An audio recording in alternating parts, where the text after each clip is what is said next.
মাননীয় প্রধানমন্ত্রী, আপনি আমাদেরকে বানের জলে ভেসে যেতে দেননি। ধন্যবাদ নুসরাত জাহান মালিহা, বিশ্বের সেরা মেধাবী।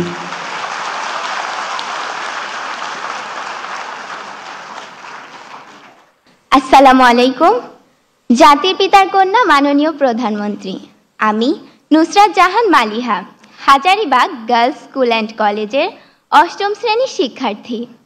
আমার বাবা একজন দিনমজুর, 2 মেয়েকে নিয়ে আমার বাবা মায়ের নিত্য অভাবের সংসার। আমার নিরক্ষর বাবার কাছে আমি রাজকন্যা। আমার মতো মালিহাদের পিতা যখন বলেন, তোর আর স্কুলে যাওয়ার দরকার নেই, কাল থেকে তোর মায়ের সাথে কাজে যাবি, তখন মনে হয় এটাই যেন আমাদের চিরকালের নিয়তি। কিন্তু মাননীয় প্রধানমন্ত্রী, সেই দুর্ভাগ্যের নিয়তির শিকার আমাকে হতে হয়নি। আপনার শিক্ষা সহায়তার জাদুর পরশে আমার মতো লাখো মালিহা আজ স্কুল, কলেজ, মাদ্রাসায় পড়ে উচ্চশিক্ষার স্বপ্ন দেখছে। এটা শুধু আপনার জন্যই, তাই আপনার প্রতি আমাদের সীমাহীন কৃতজ্ঞতা। মাননীয় প্রধানমন্ত্রী, বছরের প্রথম দিনে এক সেট নতুন বই হাতে পাওয়ার কি যে আনন্দ তা আমি বলে বোঝাতে পারবো না। নতুন বইয়ের ঘ্রাণ নেয়ার সুযোগ আপনি আমাদেরকে করে দিয়েছেন। মাননীয় প্রধানমন্ত্রী, সর্বকালের সর্বশ্রেষ্ঠ বাঙালি, স্বাধীনতার মহান স্থপতি, বাংলাদেশের জাতির পিতা বঙ্গবন্ধু শেখ মুজিবুর রহমানকে দেখার সৌভাগ্য আমাদের হয়নি, কিন্তু বেহেশত হতে তিনি নিশ্চয়ই দেখছেন তার সুযোগ্য কন্যার কর্মকাণ্ড।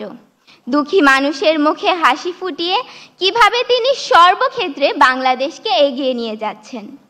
মাননীয় প্রধানমন্ত্রী, একটি স্বনির্ভর দেশ গড়তে শিক্ষা যে কতটা গুরুত্বপূর্ণ, জাতির পিতার পর কেবল আপনিই তা সবচেয়ে ভালোভাবে অনুধাবন করতে পেরেছেন।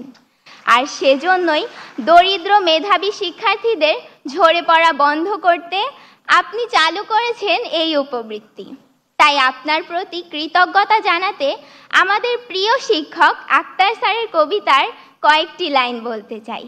শিক্ষা সবার অধিকার, মানুষ হবার মন্ত্রণা, এই দেশেতে সবচেয়ে ভালো বুঝেছেন শেখ হাসিনা।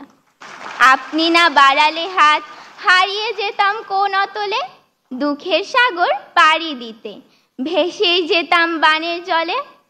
মাননীয় প্রধানমন্ত্রী, আপনি আমাদেরকে বানের জলে ভেসে যেতে দেননি, শক্ত হয়ে দাঁড়ানোর সুযোগ করে দিয়েছেন।